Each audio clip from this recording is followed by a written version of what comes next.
샬롬. 오늘도 육의 양식도 드시고 영의 양식도 드셔서 영육간에 강건하길 원합니다. 오늘 우리가 함께 성경 일독하기 나갈 본문의 말씀은 창세기 9장 말씀이 되겠습니다. 이제 우리가 한 10일 정도 이렇게 성경 일독 함께 달려왔는데요. 조금 더 이렇게 또 지루하게 또 이렇게 힘들게 느끼시는 분들 있을 겁니다. 그러나 21년 우리가 정말 그 전지전능하신 하나님과 우리가 함께 동행해야 됩니다. 말씀은 하나님이시기 때문에 우리는 말씀을 붙잡고 우리가 나아가야 21년 하나님의 은혜 가운데 우리가 승리할 줄 믿습니다. 우리 창세기 이 8장, 7장 우리가 어제 보았는데요. 이 홍수 사건이 시작이 됐고 마치는 모든 내용까지가 우리가 8장까지 마쳤는데요. 노아 8식구가 구원받아서 한 배 안에서 110일이나 한 17일 정도 이렇게 추정을 합니다. 기거하다가 이제 방주에서 나와서 하나님께 예배드리는 노아의 그 삶을 볼 수가 있습니다. 그 예배를 하나님께서 기뻐 받으시고 이제 혼자 말씀하시는 걸 우리는 어제 들었습니다. 다시는 내가 사람을 때문에 이렇게 심판하지 아니하리라 하는 말씀을 우리가 어제 들었고요.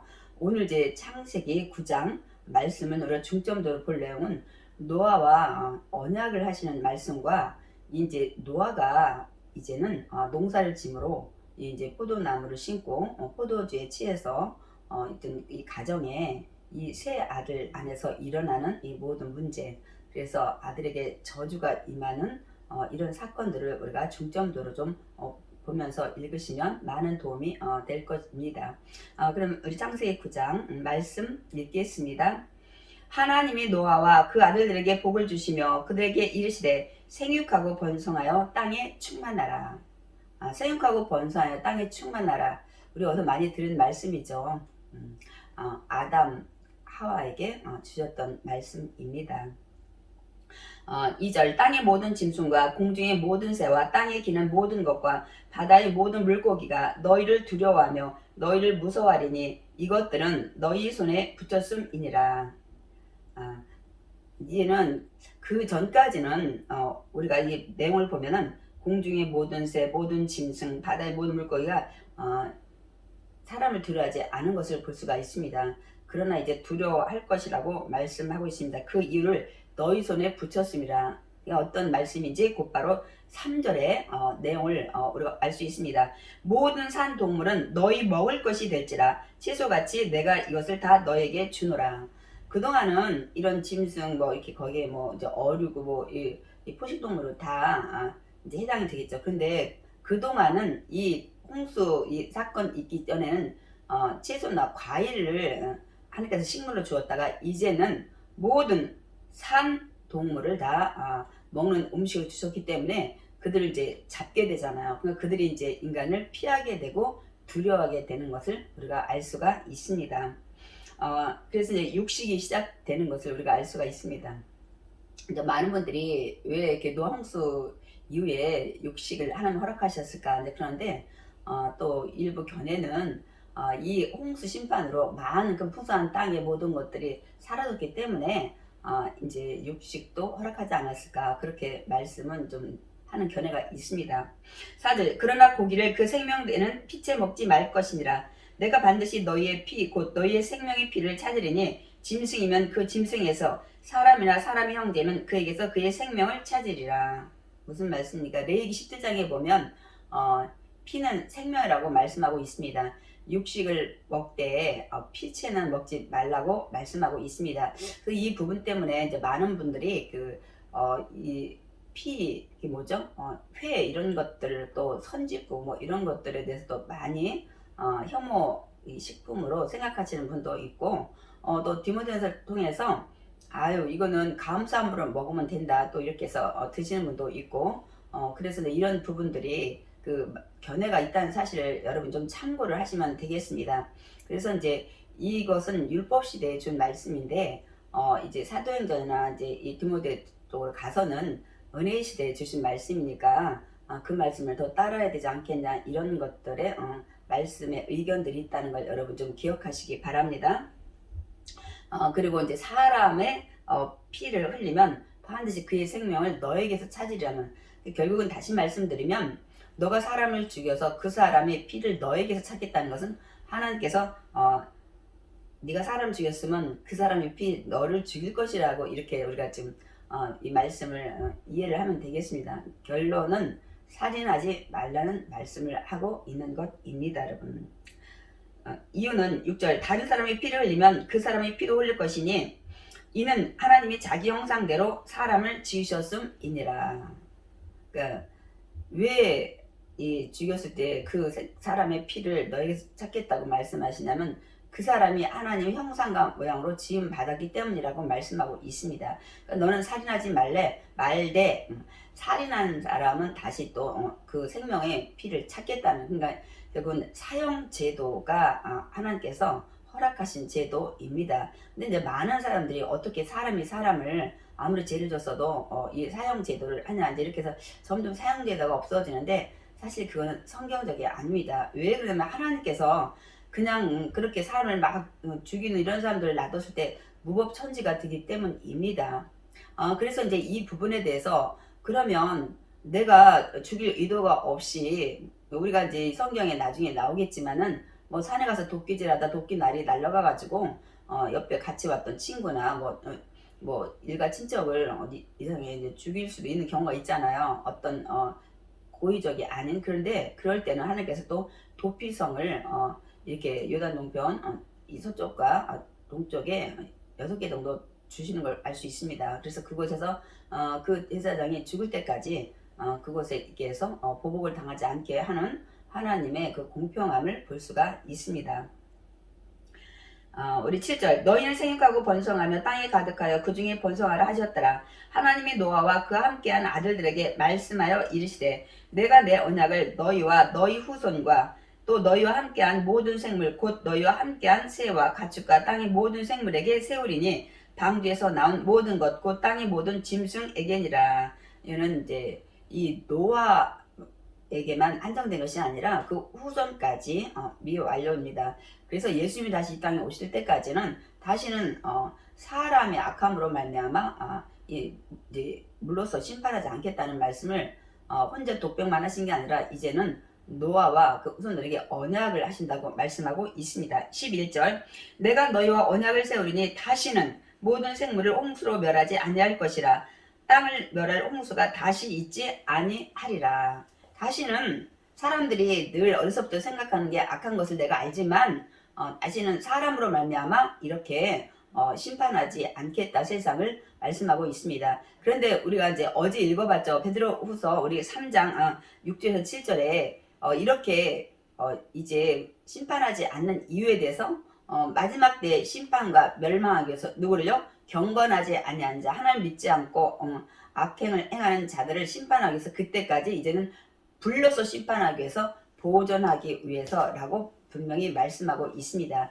그러니까 이제 심판이 없는 것이 아니라 물로만 심판이 없고 이제 앞으로 이런 건 없겠지만 마지막 이 땅에 예수님 재림하실 때 불로서 심판이 있다는 사실을 분명히 말씀하고 있습니다. 그래서 예수님을 믿지 않고 믿음의 의로 살아가지 않은 자들이 마지막 이 심판을 받게 된다는 사실을 우리는 분명히 잊지 말고 있어야 될 것입니다.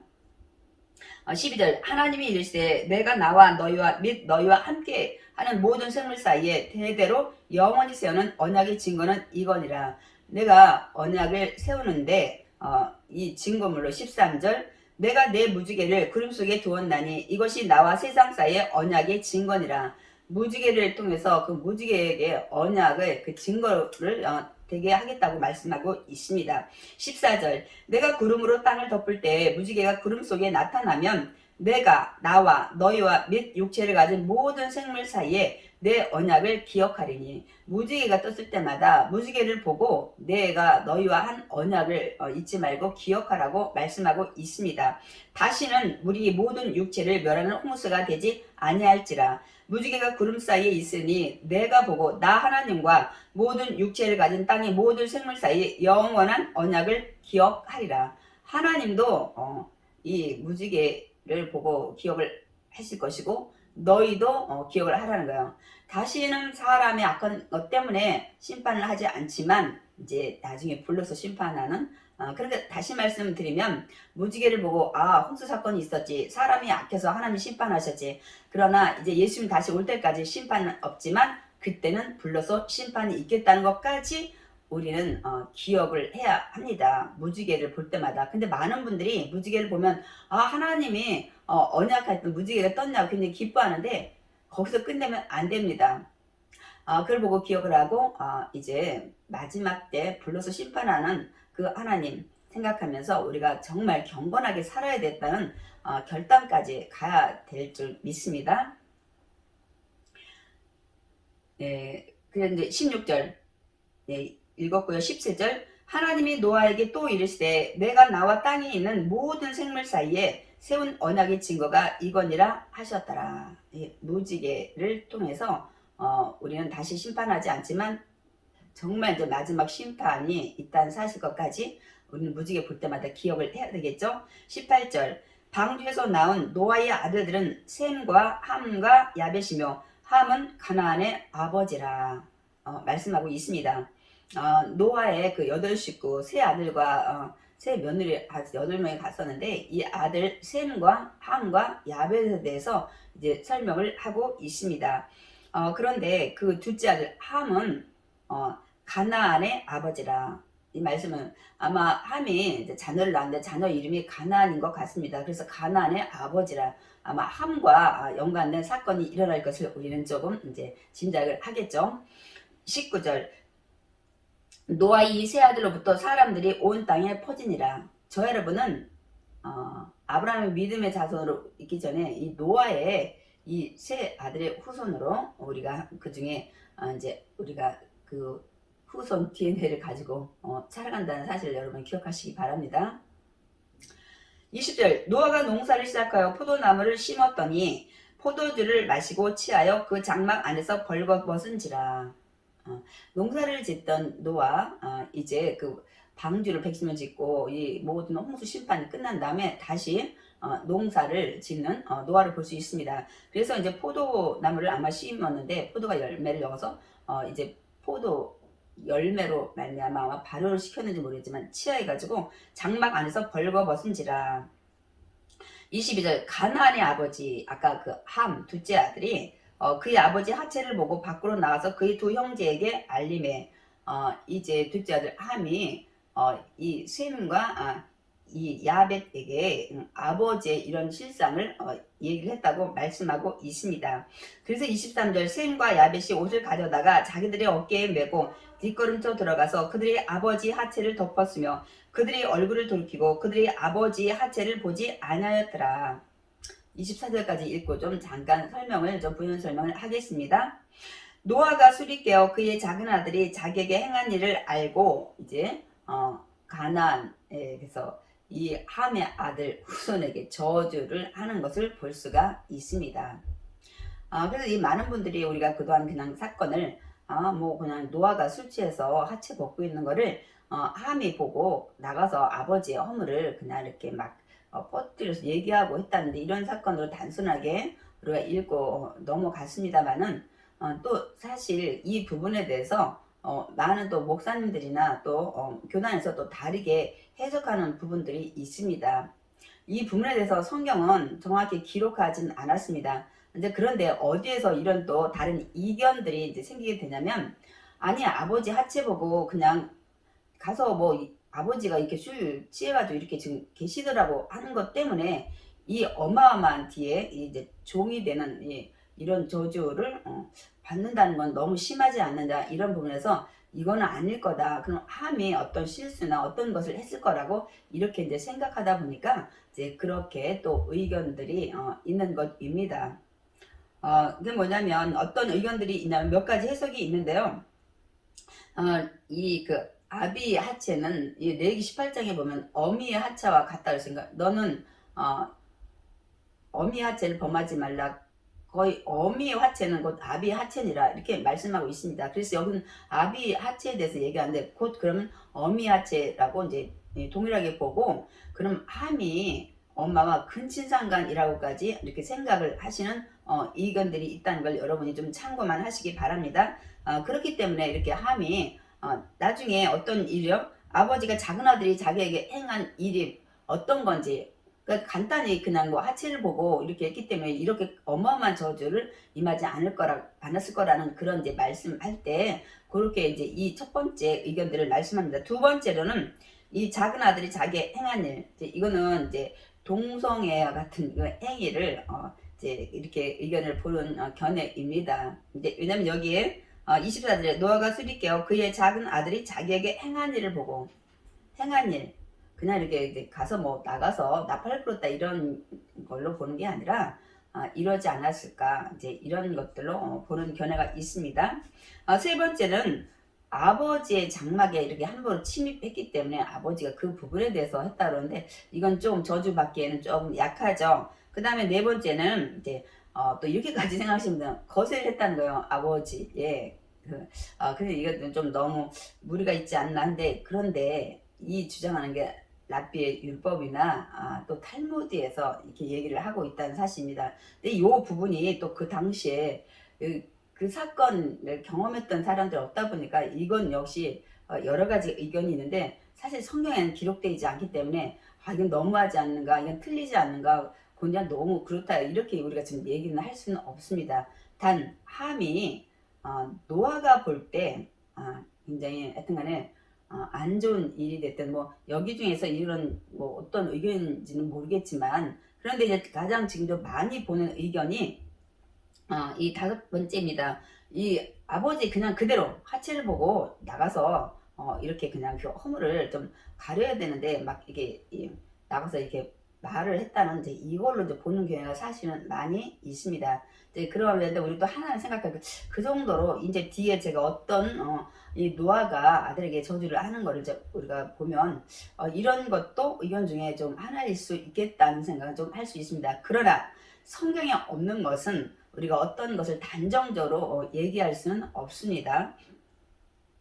24절부터 좀 읽겠습니다. 노아가 술이 깨어 그의 작은 아들이 자기에게 행한 일을 알고 이에 이르되 가나안은 저주를 받아 그의 형제의 종들의 종이 되기를 원하노라.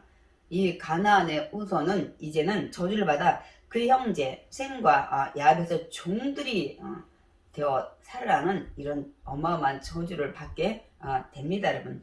하고 또 이르되 셈의 하나님 야훼를 찬송하리로다. 가나안은 셈의 종이 되고 하나님이 야벳을 창대하게 하사 셈의 장막에 거하게 하시고 가나안은 그의 종이 되게 하기를 원하노라 하였더라. 하나님께서는 셈과 야벳을 하나님께 노아를 통해서 이렇게 축복을 하는 걸, 이제 하나님이 아니고 노아가, 아버지가 이렇게 좋게 이 아들들을 이렇게 축복하는 걸 볼 수 있는데 이 함 아들의 가나안, 그래서 자꾸 함에 대해서 얘기를 안 하고 가나안에 대해서 얘기를 하는 것은 그 자리에 함뿐만 아니라 아들 가나안도 있지 않았나, 이런 추측까지는 일단 하고 있습니다. 정확하진 않습니다.